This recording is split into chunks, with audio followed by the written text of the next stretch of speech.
We used to say on this show that black mid matters, that you don't have to be perfect to be accepted or respected. Right. But I think we got to take it a step further because you niggas don't understand. We have to abolish black excellence. BeMo. Black ownership, but some of y'all made it about money. I'm talking about ownership, black enterprise, and entrepreneurship, because really I am talking about black liberation. And if you read my book, you'll understand why. So I'm standing 10 toes down on that position, and I don't really care if you're hurt or offended by it. And since some of y'all are already big mad, let me go ahead and make you incensed. So out of the 50,000 plus comments posted on social, I only saw a handful that even considered the possibility of a bus owner being a more aspirational position and recognizing that I am actually speaking and pouring into the ascension of black men when I said what I said. But see, no, some of y'all were too busy naming and shaming me personally and black women in general as undesirable, gold diggers, and much worse.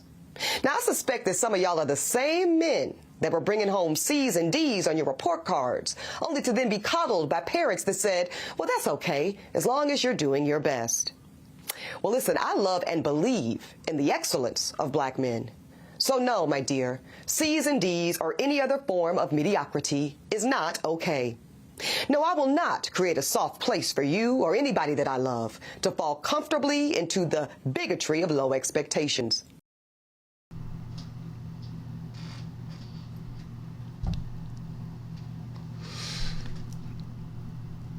Sweetheart, what if niggas is dumb?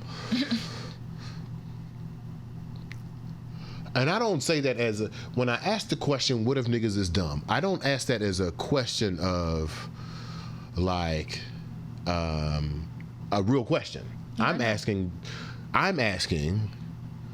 what if niggas have been systemically put in positions where stupidity, or at least systemic stupidity, is the only result? Right. Because we know about the school to prison pipeline. We've had several conversations on the show about the 7 factors that are systemically withholding niggas from being non-dumb.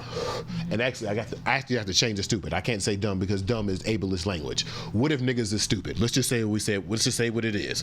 What if niggas is stupid? What if niggas is systemically stupid?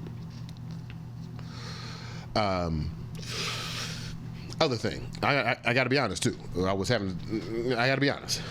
I'm a hit dog. You know how I say hit dogs holler? Yeah. I'm a hit dog. When she threw out the line about C's and D's being mediocre and that not being okay, I'm a hit dog. Not because I made C's and D's, because I have studied why niggas make C's and D's, why niggas are systemically put in places to have these grades, and what these grades represent in this system. And we're going to talk about it more on the new Blueprint newsletter. It'll be more organized so you can actually read what the fuck I'm about to say. But the thing that really pisses me off about this conversation of mediocre and average, we used to say on this show that black mid matters, that you don't have to be perfect to be accepted or respected. Right. But I think we got to take it a step further because you niggas don't understand. We have to abolish black excellence. It's time. It's time to go. It is the oldest blueprint that has been staring us in the face. I know that it looks good when we come on our Instagrams, when we're in our 4K images, when we got our nifty threads on, when we wearing our Louis and our Gucci's. Shit, let me not even go to the white Jones, but we wearing our Telfars and our public schools, and we're wearing all our black-owned brands, and we look great with our gold. I know that the trap of black excellence is beautiful, but we have to abolish black excellence, because this black excellent thing, when you put it through the wash of what Miss Williams just said about mediocre, this black excellence thing is turning into a perpetuation of that racial caste that we were just talking about. You know what black excellence is, though, right? If you've done your homework, you've seen black excellence before. Before black excellence, it was respectability politics. Right. Before respectability politics, or while respectability politics, it was also called Cosbiness. Before Cosbiness, it was called Talented 10th. And if we look back at the writer of the Talented 10th, who also 30 days before he died, realized, hey, that shit don't work. The problem is, here's the problem. In order to investigate the problem, we got to look at it in two ways. And I got a little bit of time left, so I'm going to try to go quick. To investigate the problem, we have to look at it in two ways. Look at it from W.E.B. Du Bois' standpoint and from Booker T. Washington's standpoint. W.E.B. Du Bois was born into freedom. Booker T. Washington was born a slave. W.E.B. Du Bois said, in order for us to be liberated, we have to ascend the social caste. That means the jobs that are relegated to people who are in the lower class.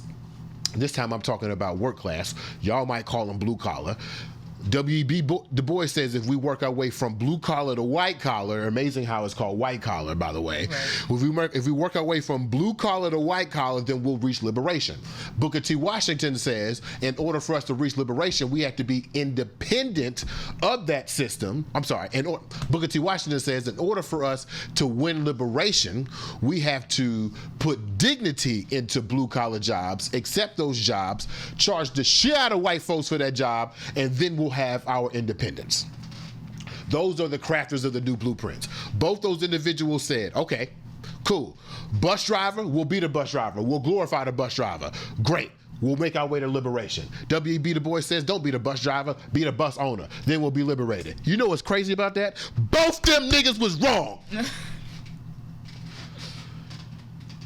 And I love them both. I'll quote them to the death of me. Both them niggas was wrong.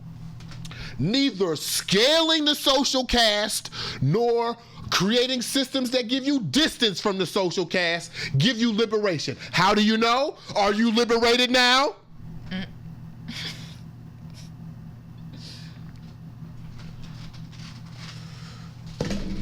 That's the old blueprint.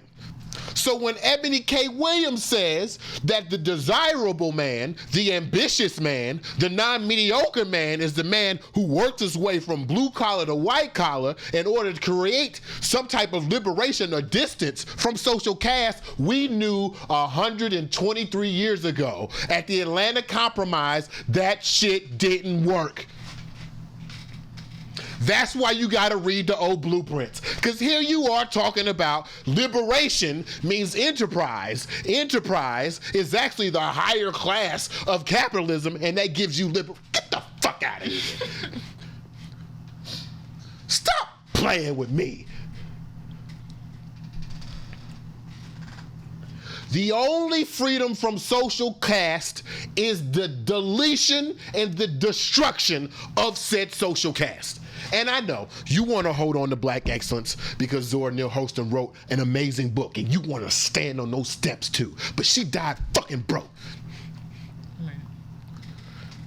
You want to stand in the same steps as Frederick Douglass, but he escaped slavery. You want to be like Barack Obama, but he was landlocked in the presidency because the white folks in Congress wouldn't let him do shit.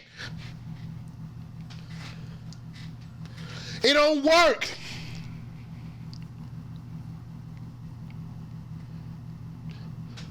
Me, personally, nigga's favorite intro, I am impressed by any nigga who survived. They are choking black women out at the front of TJ Maxx because they think they bought too much at the TJ Maxx. They killing homeless black folks on the train, choking them out and then giving them $1 million to fight the case. And you think a B+ will get you liberated? Man. The best part of waking up is BeMo and Eboni.